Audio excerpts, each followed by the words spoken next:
Welcome back, everybody. It's going to be a great show. You ready to drop the intro?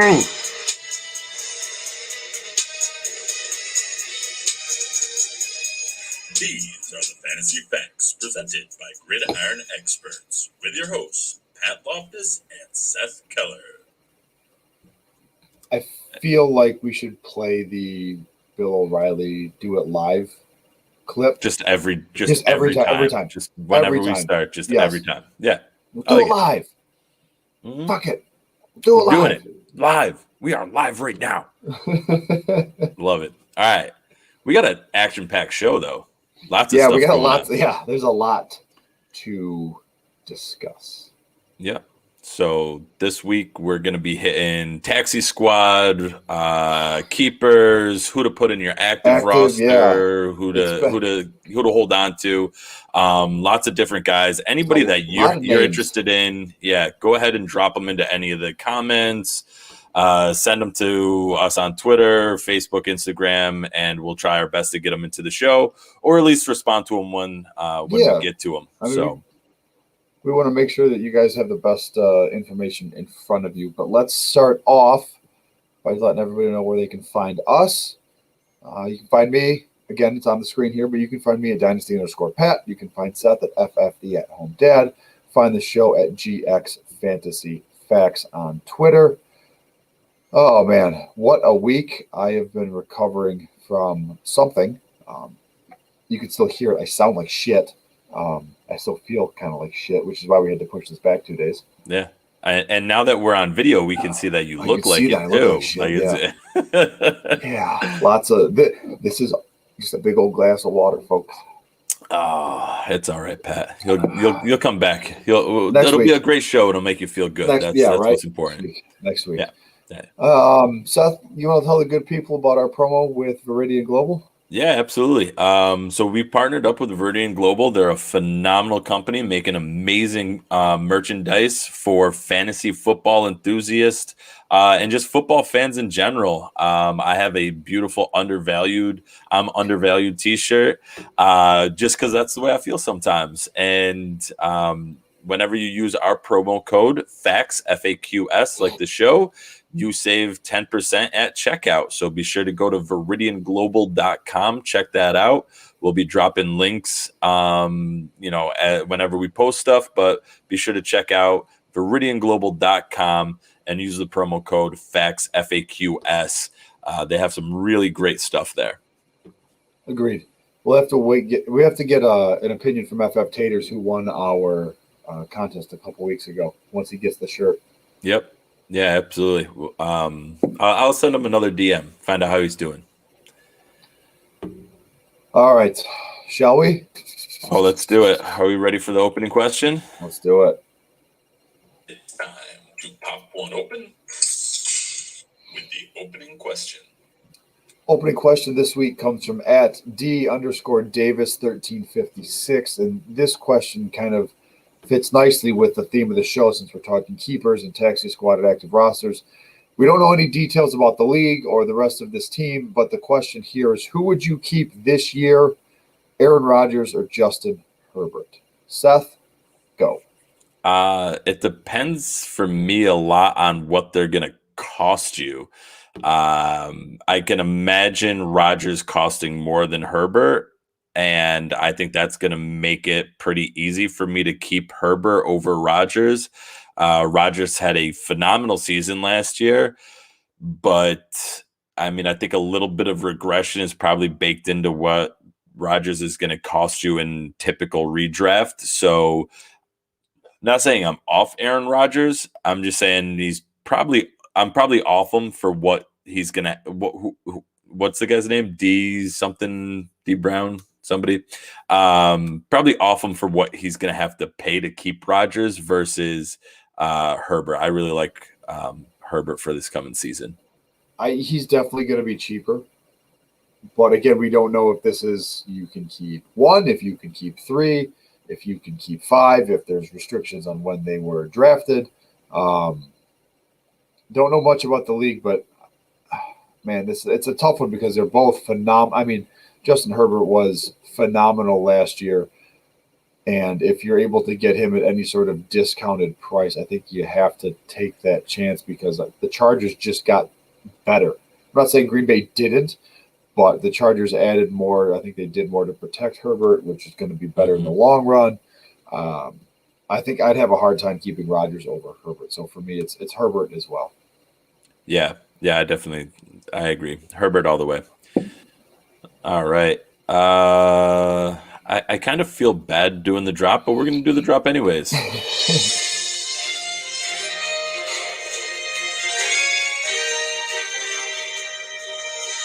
Fresh from the Fantasy Facts News Desk. I swear, if you slip in a Tim Tebow reference here, I'm leaving. Because you asked me 3 times. Breaking news. You asked me 3 times about it pre-show. I'm not doing it. Okay. Go ahead and hit the news, Pat. Where do you want me to start? Joe Burrow is all systems go. Dak's 100%. Paris Campbell's 100%. These are all, good things. Cortland Sutton. What's the news with Cortland Sutton? All you put was his name in. Just he's in that same category with everybody.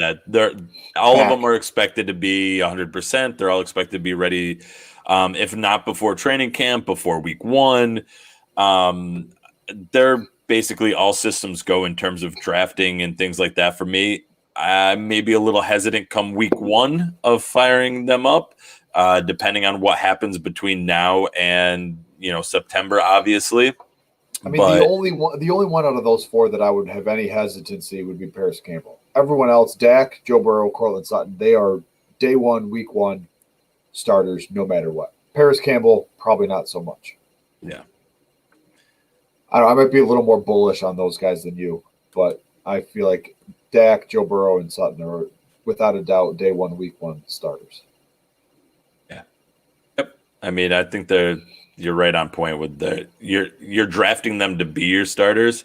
So yeah, the other little bit of news in there was that the Lane Johnson said the Eagles offense has a lot more screens built into it, which could mean something for Miles Sanders and the receiving game, or it could mean more that the Eagles are just trying to find ways to not give Miles Sanders the ball, and that's why they have Boston Scott and Kenneth Gainwell, and it seems like they have a whole bunch of duplicate third down backs there. It's a screen game, but it doesn't necessarily mean it's going to a running back. So this could be getting the ball in Devonta Smith's hands a lot faster, and Jalen Reagor. So it's interesting that we're hearing about this in May, but not a surprise because they drafted an explosive wide receiver in Devonta Smith, and they might want to just get him the ball a lot faster and let him make plays in space. So yeah. I don't see this being it's not bad. It's not bad news,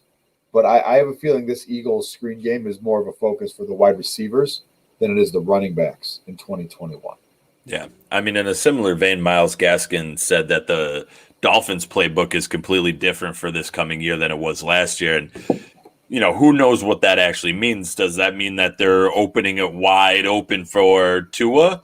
And we're going to see, I mean, hopefully, right? Because, they put weapons around him to go along with the ones that, you hope Devontae Parker can, lead as kind of a wide receiver one. I don't really see Waddle doing that, but Waddle should be involved plenty. Preston Williams hopefully will be healthy. Will Fuller hopefully will be healthy and will, be able to recover from being on the juice. Yeah. There is usually a decline, like statistically, there is a decline of players coming back from suspension. They don't do as well the next year that they come back from suspension. I would assume it's probably because their year where they were really good was because they were juiced up, and that's why they were really good. Yeah. And then when they're not on the juice anymore, they're not as good. Will Fuller, though, you got to hope that, he was always explosive. So you kind of hope that he maintains that throughout, the season. So this could mean that, Myles Gaskin saying the playbook is wide open could mean that we're going to see a whole lot more out of those weapons around him. And they have Gesicki at tight end. And Hunter Long is the tight end they just brought in there, right? So yep. A lot of fun, hopefully, in Miami. And then one last little piece of news that Pat doesn't want, but there it is. Thick Tim Tebow is playing tight end, or at least on the roster as a tight end. Does he make the roster? Does he make it? Doesn't matter. Doesn't matter. It's fun. Doesn't matter. I mean, could you imagine? I saw this on Twitter right after the news broke, or at least the rumors broke, and it was something to the tune of Trevor Lawrence throws Tim Tebow a touchdown pass in week 1. Don't turn on any sports network for a week. I mean, that's a very valid point. It is. I mean, listening to Bart Scott, the Jets, linebacker for a long time this morning, and I think it's on ESPN out here in New York. I loved hearing that because he was like, if I'm a linebacker, I am jacking Tim Tebow up because I'm not going to be the linebacker that lets Tim Tebow catch a pass on me. And it was just hearing him describe how, like, as a linebacker, you're just like, you're going to just set him up to just get rocked consistently. And I think that's a very valid point. I think that you're going to get a lot of that out of Tim Tebow. I think that's why it's kind of a fad. It's kind of fun. I hope everybody the best, but not everybody can succeed all at once. So, I really don't expect a whole lot of Tim Tebow. No, I don't either. I don't even know if he actually makes the roster, to be honest. I don't expect him to be there in September. No, neither do I. It's a great story now. Gives people something to talk about, but he is. There's no way he makes this team. Although they are pretty. The situation is pretty bleak at tight end in Jacksonville. Yeah, I mean, speaking of active rosters, that takes us right into the main part of our show today, which is talking all about taxi squads, active rosters, and a little bit of keepers here and there. So as we go into taxi squads, just a basic definition. Pat, what is a taxi squad? Generally speaking, it's a place you can stash rookies, second-year, third-year players on your roster without taking up a roster spot. So depending on the makeup of your league, I know the two that you and I are in, Seth, it's 5 guys, 2 years. I'm in another one where it's 3 guys, 1 year. So it's just a place for you to stash, rookies or second-year players on your team without essentially taking up one of those valued roster spots. Yeah, and I think that's one of the key parts of it, right? Is it's always about looking at how many of those taxi squad spots you have, because every league's going to have a different amount. It's also important to think about how many open roster spots there are, because if you're in a super deep league, let's say you're in like a 30-man dynasty, 30 roster spot dynasty league, if you add an additional like 3 to 5 taxi squads on that means every team has 33, 35 players. So who's on your taxi squad in a situation like that is going to be a lot different than who's on your taxi squad if you have, 22-man rosters and 3 to 5 taxi squad spots. So keeping that in mind is going to help you out as you're thinking about who's going to stay on your taxi squad or not. What else are you looking at in terms of taxi squads, Pat? biggest thing to me is a path to targets or a path to touches. And that's going to dictate a lot of guys that I put either on my taxi squad or, promote to my active roster. Because if you have a clear line to targets or touches, more likely you're going to be on the active roster, because at a certain point, you are going to be producing. If it's a guy, and we can dive into some of these rookies in just a second, but if you're drafted to a team with a crowded backfield, crowded wide receiver room, a young quarterback is already ahead of you in the depth chart, then you're going to get stashed on the taxi squad, and hope that you get your chance. But I look a lot at depth charts. I look a lot at paths to touches and targets. Yeah, and before we jump into actual looking at some of these guys that you can drop into your taxi squads, one other thing to keep in mind is when the deadline is for the taxi squads, because there's some leagues where they'll set it where if the week one happens, whoever's on your taxi squad is there. If you take them off of the taxi squad, you can't put anybody back into that spot. There's some leagues where as long as they kind of meet the criteria still and they haven't been started at any point, you can drop them back into the taxi squad. So knowing those little details are going to help you out a lot also, because, week 3, or let's say even James Robinson, let's say you were like, oh, I'm on the James Robinson train back in, we're in almost June now. Like it's, June, you're like, yep, James Robinson, what the hell? I'm going to throw him on my taxi squad. And then you find out that he's going to be a starter week 1. He actually plays great. And you're like, whoop, take him out of my taxi squad, put him into my active roster. If you're not allowed to refill that taxi squad spot, you may be at a bit of a disadvantage. Now, granted, James Robinson paid off, in heaps and bounds for you, but not having somebody in that taxi squad spot is essentially like having an empty roster spot on your team, and there's no reason to have that happen. Right. So, as we jump into some of these guys, anybody you want to talk about first here, Pat? Do you want to do rookies or second-year players? Where do you want to start here? Let's jump right into the rookies, and then we'll jump into second-year players, because then we can also talk a little bit about keepers as well. All right, let's start with the lone quarterback on the list. And I think, we both agree here, but we're talking about Davis Mills down in Houston. We both agree that for Superflex rosters, this is a guy that you want active, because there is news, and I believe we talked about it last week, where Houston expects Davis Mills to play this year. We don't know what's, the exact situation, what's going to happen with Deshaun Watson. So, dynasty leagues, Superflex leagues, Davis Mills is a guy that you want on your active roster. 1 QB leagues probably shouldn't be rostered, but I could see a scenario happening where he plays in week 1, and I'm not going to say he's going to light the world on fire, because Houston is a dumpster fire wrapped inside of a train that has crashed, and then an airplane crashes into the train that's also on fire. Whatever that GIF is from Family Guy, where just all the bad things happen in one spot. Yes, that's Houston. Yeah. It is. Yes, I prefer the one where it's the dumpster on fire that's floating in the down the river that looks like a flooded street, which might also be in Houston. Houston, yeah. I got $5 on the under for Houston for their win total of 4 games, and I'm like, nope, under. Hammering the under on this one. Especially if Watson doesn't. They're going to be bad.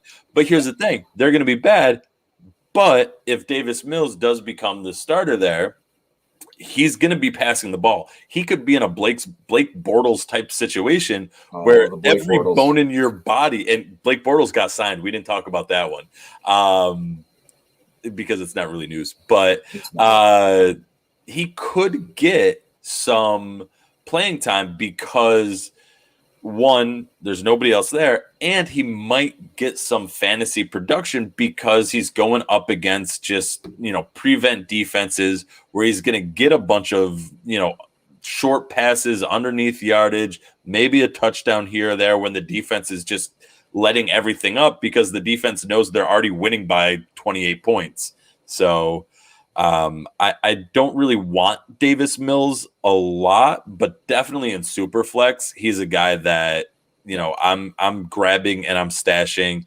And I mean, he's going to be on. If my deadline is week 1, I'm going to keep him on my taxi squad all the way up until then, and then probably switch him out for somebody else because at that point, I should have a little more clarity on what's actually going to happen with that situation down in Houston. So yeah, and a lot of the guys that we're talking about right now in May, fully knowing that situations will change between now and when the NFL season kicks off September 8th, September 7th. So, for now, Davis Mills is probably a taxi squad guy, but he's the first guy to get promoted week 1.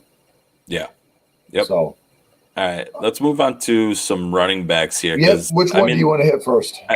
Let's jump straight into Chuba Howard. Who? Chuba Hubbard?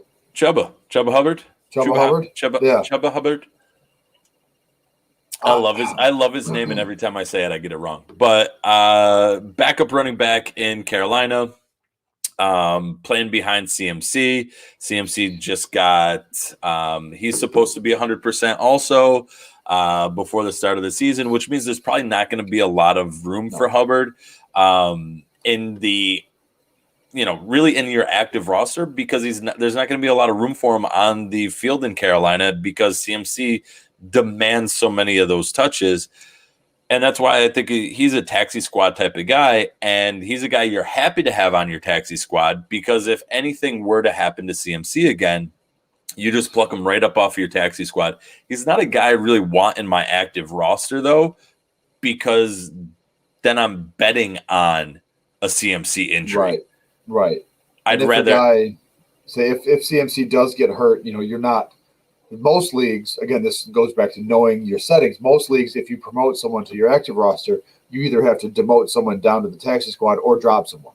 Mm-hmm. So if CMC does get hurt, you put him on your IR spot. You promote Chuba Hubbard. I almost called him Chuba Howard. Thanks for that, Seth. You're welcome.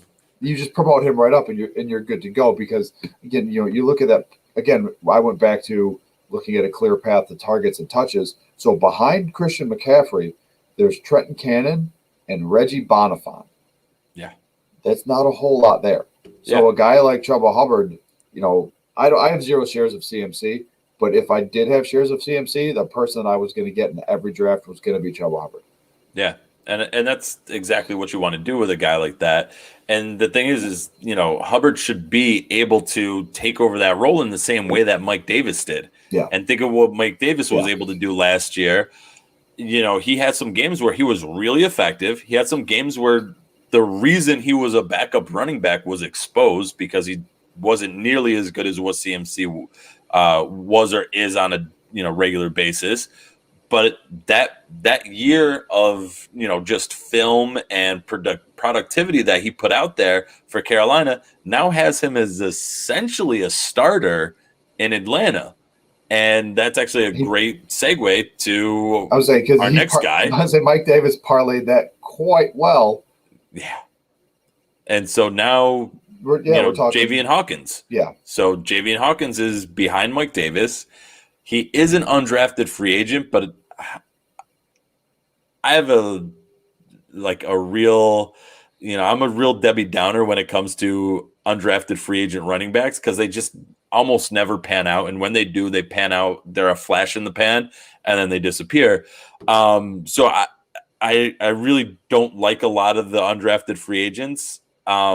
But I feel like this year's going to be a weird year, and not because I like these guys particularly anymore. I just feel like this whole draft was weird, and we ended up with a lot more. Yeah, we ended up with a lot more running backs that everybody felt should have been drafted, except for the actual NFL teams. Or just running backs that got drafted in some really weird spots, like Chuba Hubbard. But no, I'm again. This goes back to depth charts and a clear path to touches and targets, right? Hawkins was explosive at Louisville, right? Mike Davis, he's the RB1 in Atlanta. But behind him, you have Kadri Olison and Tony Brooks-James, and then Javian Hawkins.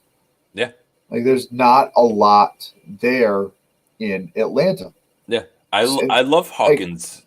I love his potential because of the fact that all he needs to do is beat out Mike Davis straight up for the running back one in Atlanta, which I think he could do by the end of the year, or you essentially have Mike Davis as your first and second down back, and you have Javian Hawkins as your third down back. And as much as nobody wants a running back by committee, he could be a very valuable part of that committee because he's a joystick. Yeah. He is the Tariq quintessential. Cohen, yeah. And he could be that in Atlanta with Matt Ryan checking the ball down. Matt Ryan, he makes some smart decisions, checking the ball down and things like that. He's not going to tuck the ball and run it like some of the other quarterbacks would. And there's also rumors that Julio Jones is going to get traded. So if Julio Jones gets traded, that means that there's going to be some more targets available out there. Some of that could go in the passing and screen game, which that's where Hawkins could be a great asset. And so, he's the similar type of player to me where I want him on my taxi squad. I'm not excited to have him on my active roster, but if he's on my taxi squad, I am super happy because now I can hold him all the way up until the season. I might hold him all the way up until like week 8 when Mike Davis starts to break down, and now I can drop him into my starting lineup. And now I have, a guy that I probably got in like the 3rd round of rookie drafts that is getting me points on a hopefully regular basis at that point. A guy like Javian Hawkins, just imagine with any draft, imagine if Atlanta just spent a 5th round pick on Hawkins. It's a totally different conversation because now you have the conversation about Atlanta drafted him. Right. You have a guy with draft capital who's going to be pushing what is arguably a weak running back room in Atlanta with what could be an explosive offense. For me, Javian Hawkins is a guy, I have several shares. He's on my taxi squad on all of them, but he is another one of those guys where there doesn't even need to be an injury, right? Hawkins can outright win the RB2 spot in Atlanta with a good camp, and all of a sudden he becomes a guy that you're looking at plugging in, on bye weeks or if Mike Davis goes down. Now you have an RB1 and explosive offense. So I like Javian Hawkins on my taxi squad now, but I put a little asterisk next to that because come September 1st, he might be the RB2 in Atlanta. Yeah. And then he's much easier to put into your active roster. Yes, exactly. Yep. Exactly. So who do you want to talk about next? Both of them are in similar situations, Ramondre Stevenson in New England or Kenneth Gainwell in Philly. Yeah, they're another weird, especially with Gainwell. Let's talk about Gainwell for a minute because it's just a weird landing spot for a guy who was the RB. A lot of people had him as an RB4, RB5 in terms of rookie running backs. He goes to Philly where he's behind Miles Sanders. He's behind Boston Scott.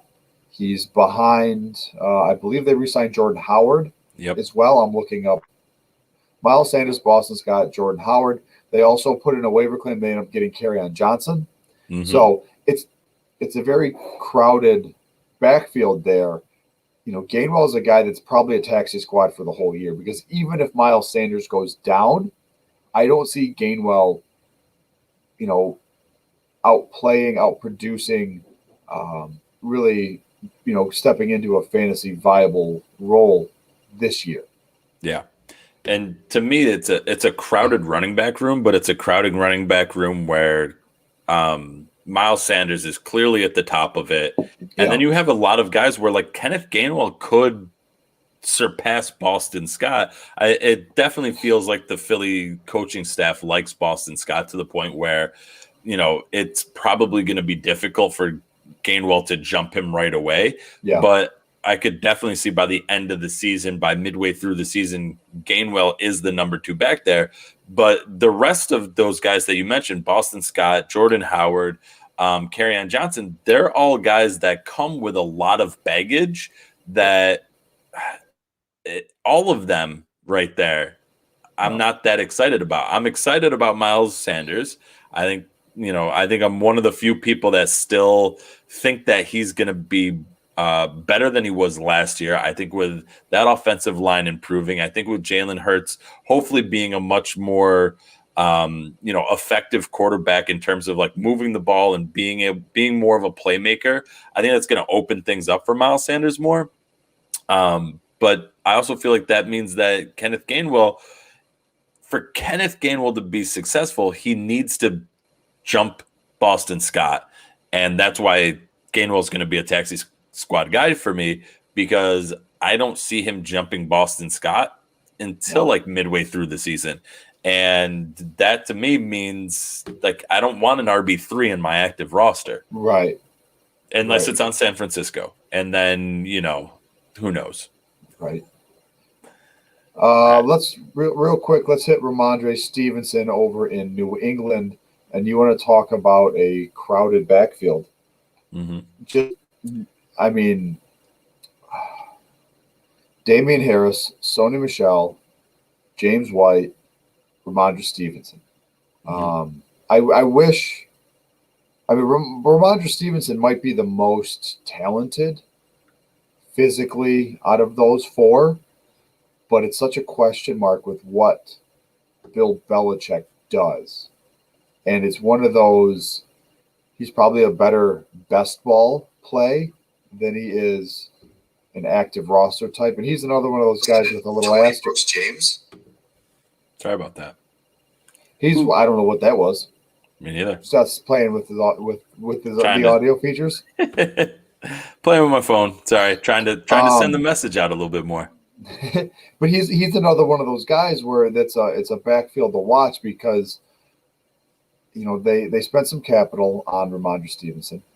They have Damian Harris is younger, but Sony Michel has just been a meh. James White is their all-world kind of PPR satellite back, but I think you can make a pretty strong case that Ramondre Stevenson is the RB2 in that backfield sooner rather than later. That's the exact case that I was going to make. Is I think he is the RB2, the RB2 for the early down work, because I think James White is still going to maintain kind of that pass catching role. He's going to be worked into some receiving type of sets and things like that. So James White is kind of in like a group of his own in that running back core, and he's always been in that spot. So I feel like we're not gonna touch that because I don't think Ramondre Stevenson competes with that at all. But Damian Harris, who you think would be the running back one, he's the one that's going to get the majority of touches. He's the one that's going to get the goal line touches. I think Ramondre Stevenson can compete with him at the least, and I think there's a possibility that Stevenson can actually overtake that role at some point. Now, could he just end up number 3, number 4 on that depth chart? Yeah, but that's why he's another one where I would be more likely to put him on my active roster because I think he's closer to that RB2 in that backfield. But I'm still happier having him on my taxi squad right up until like September, because he could also be like who was that running back from like 2 years ago that Bill Belichick was like, nope, you're getting 4 touchdowns week 1, and then never, like, no one saw from him again. Rex Burkhead? No. Oh God, I'm gonna have to look it up now. But you never know. That could be what happens with Brandon Bolden. No. JJ Taylor. No, JJ Taylor was this past year, wasn't he? I'll look it up. I'll look it up. You start looking at running wide receivers. So we have 2 wide receivers here that are borderline for me. We'll start with the Rams out in Los Angeles, and we'll talk a little bit about Tutu Atwell, because he's a guy that, the path to targets to me seems a little bit clearer than the other wide receiver we'll talk about, which is Dyami Brown. But I like Tutu Atwell's chances because yes, they have Robert Woods and they have Cooper Kupp, but after that you have Deshaun Jackson, Van Jefferson, then Tutu Atwell. So with a strong camp, Atwell can make a pretty good name for himself. I mean, he's got high draft capital. He was a 2nd round pick. They've got a great quarterback there. They've got they've got all the right pieces in play. There's just not a lot. Oddly enough, Van Jefferson also has this exact same draft capital as Tutu Atwell, second round, 25th pick. But you can make a case where Atwell might be producing a little bit more or asked to do more because he has, special teams experience. So I like Tutu Atwell. He's borderline for me, but he's a guy that I would probably feel comfortable with putting on my active roster starting week 1 over a couple other wide receivers. Did you find it, Seth? I'm still looking, but I mean, Tutu to me is just a guy that I'm not excited. I'm not that excited for him in terms of like his draft profile, and I'm not excited for where he's at in his situation with the Rams. Like he's going to be number 3 on that. He's going to be number 3 in that wide receiver room if he's able to get up to that point behind Cooper Kupp and Robert Woods, and so. For me, that right there, it puts him automatically on a taxi squad for me. And even if it comes out that, yep, he's good to go as that number 3, I'm not that excited for it because look at last year. You had Van Jefferson and Josh Reynolds, who are guys that are making like names for themselves right now in that situation. And they didn't really do much last year. And so for me, I'm not gonna put a guy like that in my active roster because I just don't see where the benefit comes in from that. Yeah, I get it, borderline, but I like there not being a real clear path for number 3. It's kind of muddied for the number 3 receiver there. So I will take the kid's chances. I'll take Tutu's chances over Deshaun Jackson and Van Jefferson. I think I found it. Mike Gillislee. Yep. There we go. That is wow. Yep. 2018. Yeah. Wow. Yeah. And you never know who's you never know right. For the Patriots who's going to score, and that's why I think throw Ramondre Stevenson in there, see what happens. But anyways, I think we're done with Tutu. Yeah, let's talk real quick about Dyami Brown down in Washington. Yeah, he's go ahead. You go ahead, Pat. I put him as borderline, but now looking at the depth chart here in Washington, and there's a lot of wide receivers here that I think could push Dyami Brown down to a full-time taxi squad because you've got McLaurin and Samuel, and then after that, I see Adam Humphries, I see Kelvin Harmon, I see Cam Sims, I see Antonio Gandy-Golden, I see Steven Sims, I see just a lot of guys, a lot of bodies. Now, Dyami Brown, athletic, playmaker, electric on the field when he was on the field in North Carolina, decent draft capital, but man, a lot has to happen, I feel like, for him to even see the field in Washington. So I'd be more comfortable stashing him on my taxi squad all year. Yeah, and I think he's another case of, we've become so accustomed to we need rookie wide receivers to be awesome, and they need to get 1,000 yards and 100 catches and 140 targets in their first year. And that's just not really realistic. And for so long, there was the mantra that wide receivers take 3 years to develop. And now it's a little closer to 2 years to develop. But there's still this level of like, I want it and I want it now. And if he's not amazing right now, then he's a bum. And we need to roll that back a little bit because I think a lot of it too comes from where they played. Like Dyami Brown went to North Carolina, not known for football. Right? Not at all. Tutu Atwell played at Louisville, not really known for football. But if you get a guy that comes from, I want to say Amon-Ra St. Brown, but I don't think he's a taxi squad type of guy. I think he's an active roster kind of guy. But he played at USC. Nico Collins at Michigan. Schools that run maybe a more pro-style offense, where you might be a little more familiar with some of the concepts, where you might have ex-NFL coaches on the staff. So that might help a little bit. At least for me, it might help boost, the active versus taxi squad if you played at a school where they might be a little more pro-friendly concepts.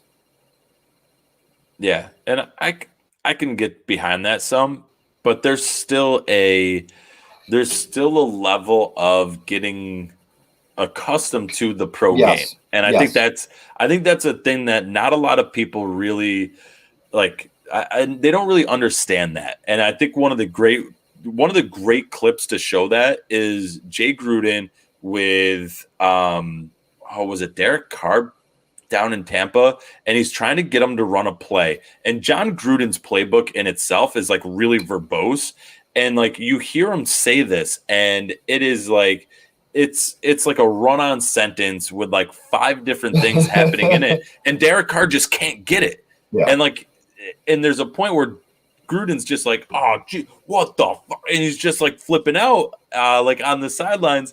And that right there is one of those things where it's like that playbook becomes a lot more difficult. And for wide receivers, what they're used to is, a guy on the sideline holding up cards or, Pictures. like it's so when I see this, I run this route. Everybody's got a wristband on. Mm-hmm. And you just look at you get the signal to sign the number. Okay, down to your wristband. Oh, okay, I'm running this route. Got it. Yeah, and that's why guys like Devonta Smith, like he has a career in the NFL. Maybe not what we hope for as a player, but he has a career in the NFL in terms of breaking down defenses. If all the rumors are true that he was calling out defenses before the play would even happen, where he'd look at the guys across from him and be like, oh, you're about to run a flat zone on this. You're running this cover 2. He's going to blitz on that side. Like, and the defenders were like, what the hell? This guy knows the play already just by coming to the line of scrimmage. Yeah. So there's a big jump there for wide receiver. And for me, Dyami Brown fits into this category of he's going to take a moment to develop in the game. He may get some playing time in special teams, which would be great.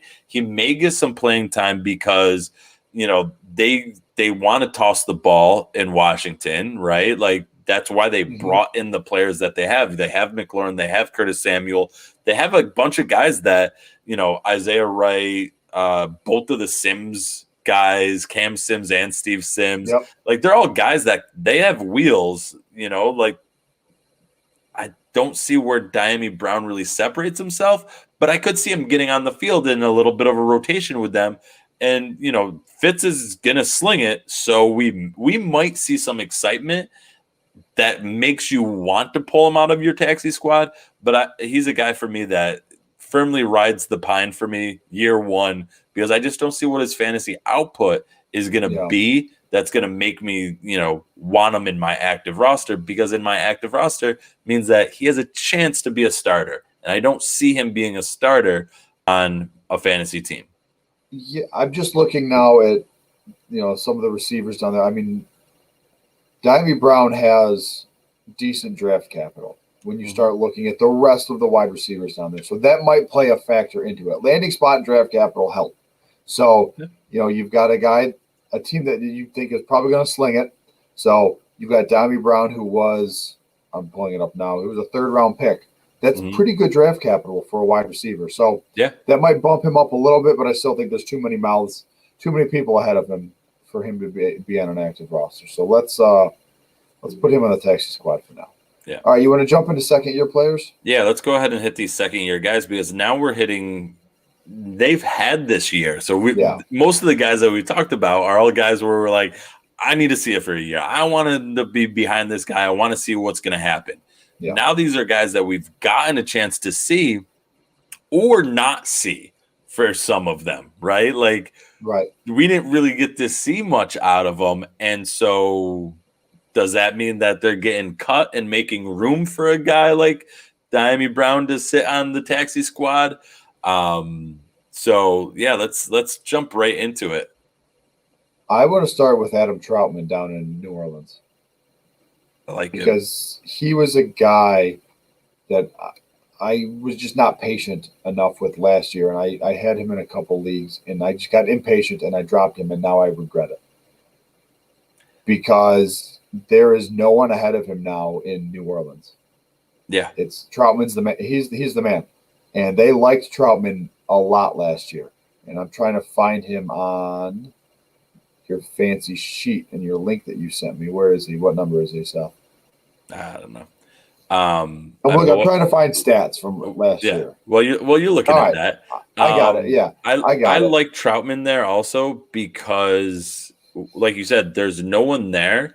I also like moving him up into the active roster, depending on who else you have as tight ends on your team.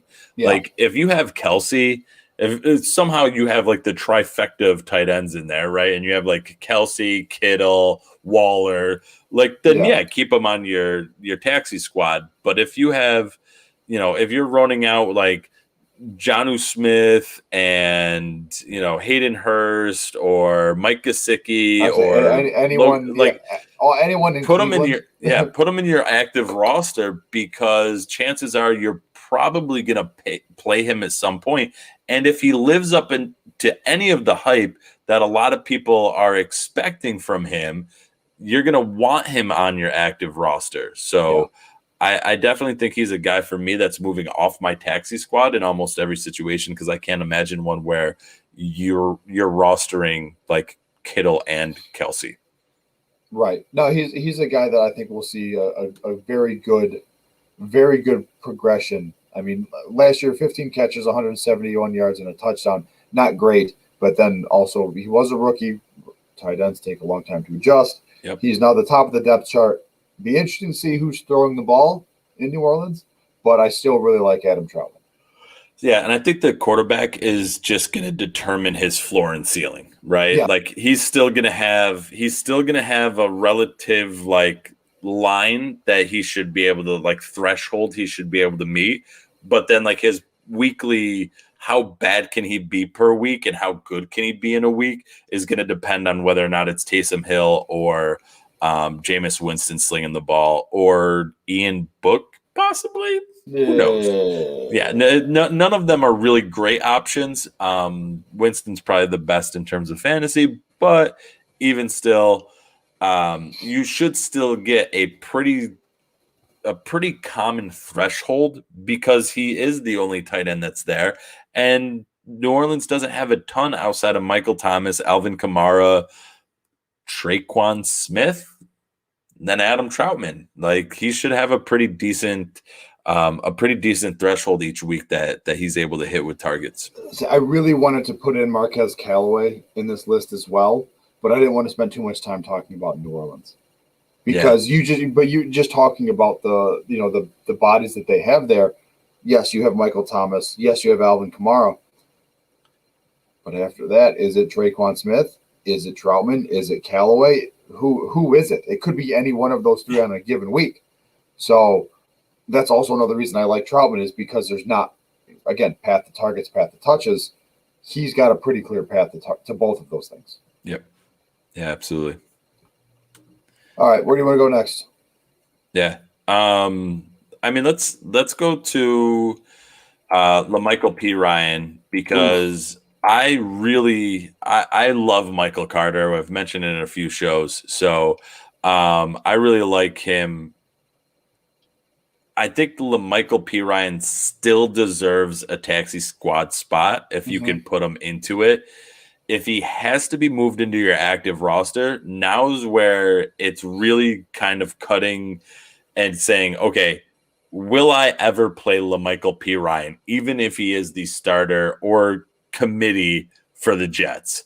Right. And if your running back room is that bad that you're like, there's a chance, then you keep him. If it's like, no, I have like, I have 5 stud running backs or 5 like RB1 to 2s, like I'm good, then you just cut ties with LaMichael P. Ryan and you keep it moving. He's a guy, like you got a whole new regime in there. They brought in Tevin Coleman. They drafted Michael Carter. If the old regime stayed, I like LaMichael P. Ryan a lot more. But whole new group of people coming in. I don't. He's borderline cuttable in my Yeah. opinion. Yeah. But I would probably stash him on a taxi squad if your rules allow for it, if you can, because you never know. Because again, the Jets' backfield is a hot damn mess. I mean, yes, you have Michael Carter, but he was a 4th-round pick, I believe. Yeah. I gotta look this. I'm looking it up Yeah, right he now. was. Yeah, he was a Yeah. 4th-round pick. So 4th-round running backs don't always pan out. I mean, yes, Tevin Coleman, Michael Carter, Ty Johnson, Josh. I mean, the running back room is just a hot mess there. So Yeah.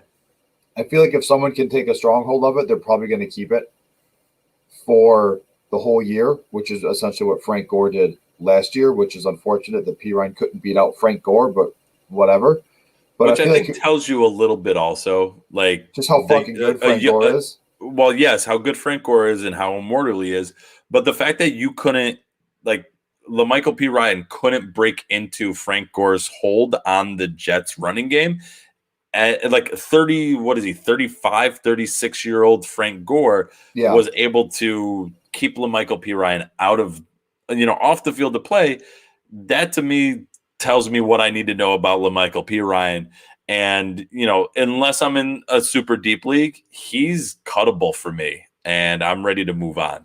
Yeah. So let's talk about a few more guys like that and maybe a little bit more rapid fire here. What about DJ Dallas out in Seattle? Taxi squad. Yeah. I mean, they're not, I believe Seattle came out and said they're not picking up the 5th-year option for Rashad Penny. So you have Chris Carson, you have Travis Homer, you have you still have Penny, and you have DJ Dallas. So I think he showed enough.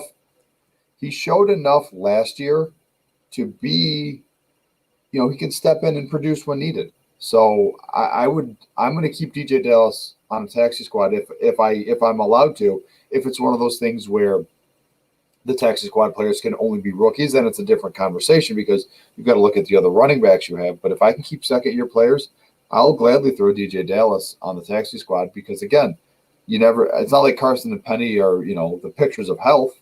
So, clear path to touches and targets. Yeah. And I want to say I want to cut him, but I think what you're saying there is perfectly valid. Let's go to Tennessee with Darrington Evans. Darrington Evans. Oh man. Unless I have Derrick Henry. I blanked. I totally blanked on Derrick Henry. Derrick fucking Henry. Unless you have Derrick Henry, I probably want no part of Darrington Evans. So he's borderline cuttable for me. Yeah. And see what's funny is he's more taxi squattable for me because like I'm playing the numbers game of Derrick Henry has so many touches. Yeah. And he's played so many games consistently that there's got to be some regression. Right. And and I get it. He is a freak of nature he is an anomaly already. And maybe he continues to be the anomaly, but kind of like how time is unbeaten, like, wear and tear on a running back's body is unbeaten. So I'm gonna put him on a taxi squad if I can, just for that reason. I'm not excited about it. Like, I don't think he's a league winner or anything like that, but he has a pretty clear path to touches if something were to happen to Derrick Henry.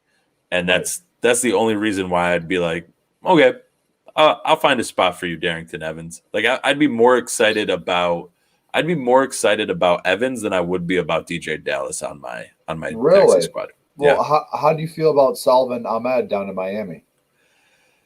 I mean, the fact that I own Gaskins in a couple places, I feel like makes me have to say I don't want any part of Salvon Ahmed because that would mean that Gaskins isn't getting the work. But I kind of put Salvon Ahmed and Darrington Evans in a similar spot, except I like Ahmed a little bit more. Yeah. So I'm really happy with putting him on a taxi squad if I can. All 3 of these guys, though, if I'm forced to put them into my active roster, I'm definitely thinking long and hard about one, the size of my bench, because again, if I have a if there's 30 guys on my roster, then yeah, let me have all of them. Yeah. But if I'm playing in like a shorter league where I start 10 guys and I only put 15 on my bench or something like that, less than 15 on my bench, then these are guys that they're going on the waiver wire, and I'm just hoping that if something happens, I'm quicker at snapping them up than other people in my leagues. I'm down on Salvin Ahmed. He's borderline cuttable for me because they have Garrett Dokes, and they're from what I've seen, the little bit that I've seen out of Dokes in Miami, is they love him. Yeah, they were excited to get him. They've got a plan, so he's a guy that could very easily leapfrog Ahmed and be right behind Malcolm Brown, because Malcolm Brown right now is the backup to Gaskin. So again, you have Myles Gaskin, but then you have a whole bunch of kind of So yeah. And shout out to Alec Polito, who was on the show a couple weeks ago, because he's the one that brought up Dokes as a late round guy. And at that point, I was glad that he did and talked so highly of him, because then I had to go back, because he wasn't a guy that I was looking at at all. No, because he was so far down basically everybody's lists, and like all like, who's going to get drafted and things like that. He was so far down all of those lists that I never even watched any tape of him before the draft. And then he got drafted, and I was like, who the hell is this guy? And then I was like, I'll get to it eventually. And then when Alec was like, yeah, I'm really excited about him if he can stay healthy, though. Yeah. Yes. Well, and that's the thing. That's perfect for a taxi squad. And that's I'm looking now. I know I have him in at least 2. I might have Dokes in my 3 biggest dynasty leagues. Do I have him in this one? I don't have him in that one. So I think I have him in 2 of the 3. Yeah. So I'm all in on I've got him in 2 or 3. I'm all in on Garrett Dokes to be the feature back in Miami. And he's the perfect guy to have on a taxi squad. Exactly. Jared Dokes is the perfect guy. Yep. All right, let's save my favorite for last. Let's go to Antonio Gandy Golden. I know we talked about Washington a little bit, but let's talk about the Gandy man real quick as a taxi squad stash or an active roster. I feel like it's the same conversation as like Diami Brown, where it's like he showed a little bit, but not enough. And if I have to make a choice, right? I'd rather have Diami Brown, because the value right now is in Diami Brown. Like I could trade Diami Brown for Antonio Golden Gandy plus.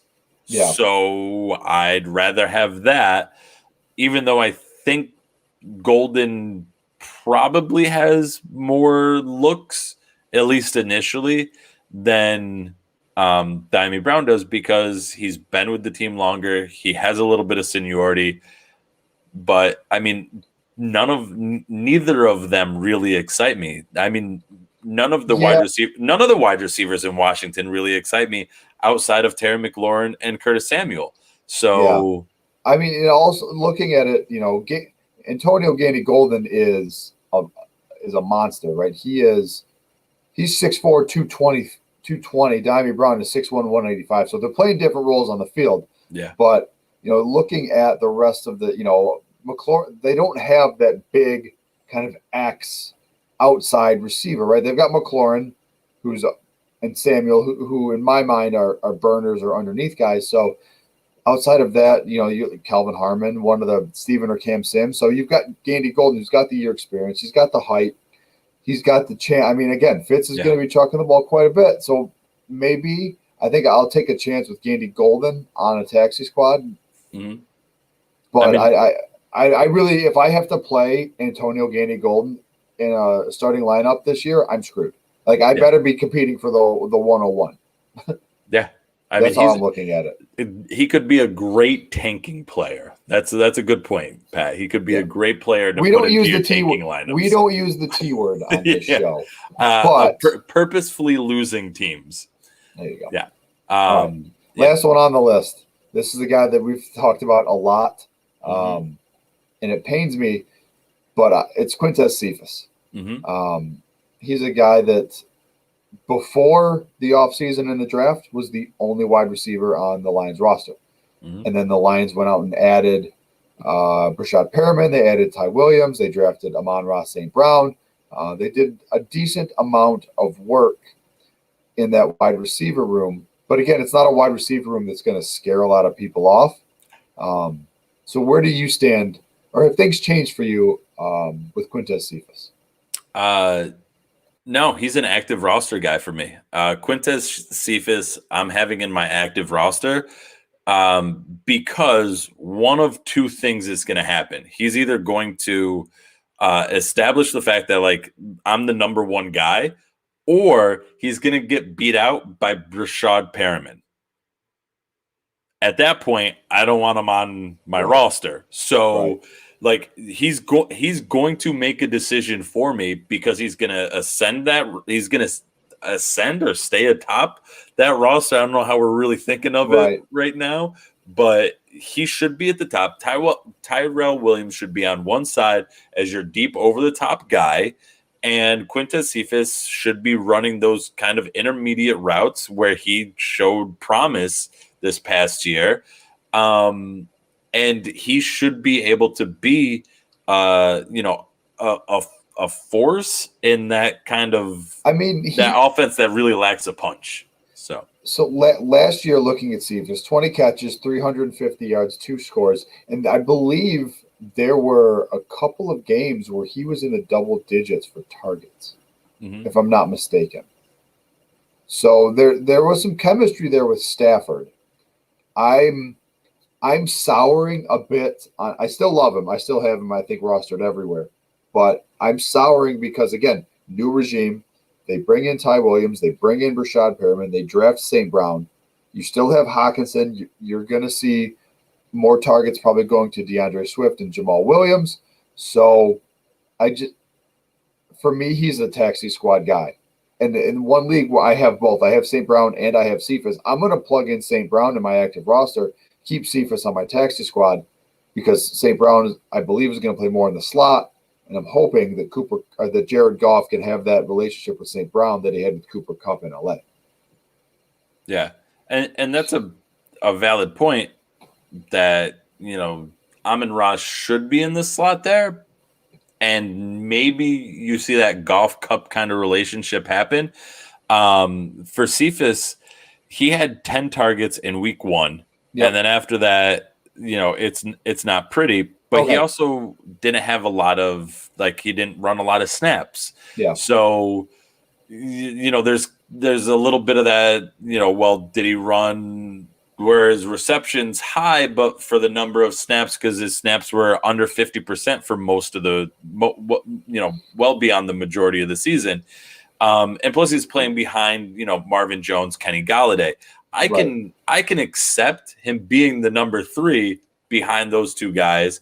I can also, when Kenny Golladay went down, what's happening with the offense, how is Matt Stafford playing, stuff like that. I could kind of rationalize some of those things. I'm not going to be able to rationalize him losing out though to Tyrell Williams, Brashad Perriman, Amon-Ra St. Brown, whatever other wide receiver they throw in there. I can't rationalize that. So I'd rather have a guy on my taxi squad that I'm like, you know what? I'm going to put you there. I'm going to be patient. I'm going to know you're going to be there all year long. And I'm going to be happy with that because I know next year you're going to be a beast. Yeah. Whereas Quintez Cephas, I'd rather not have him on my taxi squad because if he doesn't perform this year, all he did was take a taxi squad spot away from a guy that I'm hoping should be better next year. Because Quintez Cephas, I don't see having a 3-year breakout if he can't beat out Tyrell Williams and Brashad Perriman. I think he's more likely to beat out Brashad Perriman than he is Ty Williams. But for me, it's, again, St. Brown and then Cephas on the taxi squad. Yeah. All right. Didn't really get to keepers today, but do you have a few that you wanted to discuss? I mean, I think we kind of kind of with some of these taxi squad guys, you can kind of talk I- about the same thing with keepers. Like, who Yeah. are you going to keep? Who are you going to cut? It's a lot of the same kind of decisions there, and maybe we Right. just put it out there for everybody to send in, Well, it's send no, to the it's, show more keeper questions. it's knowing your league, knowing your settings, and knowing what your, I don't want to say not penalized for, but knowing if it's draft capital, if it's fab, if it's whatever it is. It's really knowing your Mhm. league. So there are guys that I think we would agree could be some very, very good keepers out of this sophomore class. I mean, we talked about Herbert over Rodgers earlier, but you look at, and I'm looking at the 2020 draft and how they performed in PPR. And there's a very sharp drop off. Yeah. In here, and I said the same thing to you before we started the show with the 2021 rookies. There's no like middle ground, right? They're either you're plugging them in on your active roster week 1, or they're staying buried on your taxi squad because they were drafted in shitty situations, or they were drafted in great spots, and you are expecting them to produce day 1, week 1. So, looking at this 2020, I can't even. I want to throw out some random names here and just kind of see where you stand on them, because Sure, that's how we'll wrap up the show. All right. Hit me. Donald Parham, tight end, Chargers. It depends on the number of keepers. I'm not excited to keep them. I'm not excited to keep a tight end unless it's one of the top 3 guys. I'm not going to keep a tight end because I'm going to punt tight end and try and make something work. Denzel Mims. I'm going to keep him, again, depending on cost, but I'm going to keep him because what's going on with the Jets this year, I don't want to be at the spot where I cut him right before that offense changed. And so, depending on what it costs, and I'm going to stop saying that now because all of them are going to have that asterisk. Yeah. But depending on what it costs, I'm okay with keeping Denzel Mims. All right, so this one, we'll end on this one because this is a conversation that's been coming up a lot in both on Twitter and both in fantasy leagues that I'm in. Let's talk about Pittsburgh. Let's talk about Claypool, Johnson, and Juju. I mean, keep them all. Keep them all if you can. I mean, if you are, I would try. I mean, I was actually trying to think like if there's a guy out there that one of those 3 that I'm like really trying to trade, and it's not really like. I think we're just seeing the tip of the iceberg for like Claypool and Johnson. And Juju, I think his value has been so repressed that I think that him getting out of Pittsburgh would actually be a good thing for him. But yeah, I'm keeping all of them because there's not a reason I can think of why I would not keep them. And unless I drafted Juju way up in the first few rounds back when he had his, massive breakout season that he hasn't been able to come back to. And now for me to keep him, I need to spend a second, third, first round pick, something like that. Then yeah, like I'm not keeping him if I got to pay that. But right. If there's no penalty to it, or if it's a relatively cheap penalty to it, yeah, I'd keep all 3 of them. I think that's a great spot to call it a night. Yeah, because that's going to be a good topic throughout the off season and the 2021 season is what's going on in Pittsburgh, because their window is closing, just like Atlanta. Those windows are closing. So what are they going to do to try to keep that window open as long as possible? Those are the 2 teams I think that excite me quite a bit as far as teams where their window is closing. Yeah, Pittsburgh. And I think with the offensive line in Pittsburgh right now, if it's as much in shambles as it kind of appears to be, if they come out and play like it's in shambles, that window is firmly closed. Yeah. Like it's shut. The little lock is turned, and we've closed the blinds. That Yep. window is done. Yes. Agreed. If that offensive line comes back with a little bit of a spark, who knows? And Big Maybe. Ben gets a bionic elbow. That's possible. They're doing Yeah. amazing things in medicine right now. Who knows? Who knows? Who knows? So, well, action packed. Lots of rookies, lots of second year players talked about tonight. Let us know, if you got guys on your roster you got questions about, let us know. You can get the show at GX Fantasy Facts. I'm at Dynasty_Pat. Seth is at FF, the at home dad. We're here to help you guys out. Now that we're into the 2021 season, let's start some conversations. Let's talk rookies. Let's talk second year players. Let's talk veterans. Let's get the ball rolling on a good season. Absolutely. And with that, good night, everybody. Good night, everybody. Be sure to go to Viridian Global and check out the good stuff they got there, and use the promo code FAQS, FAQS. That's right. Catch you on the flip side.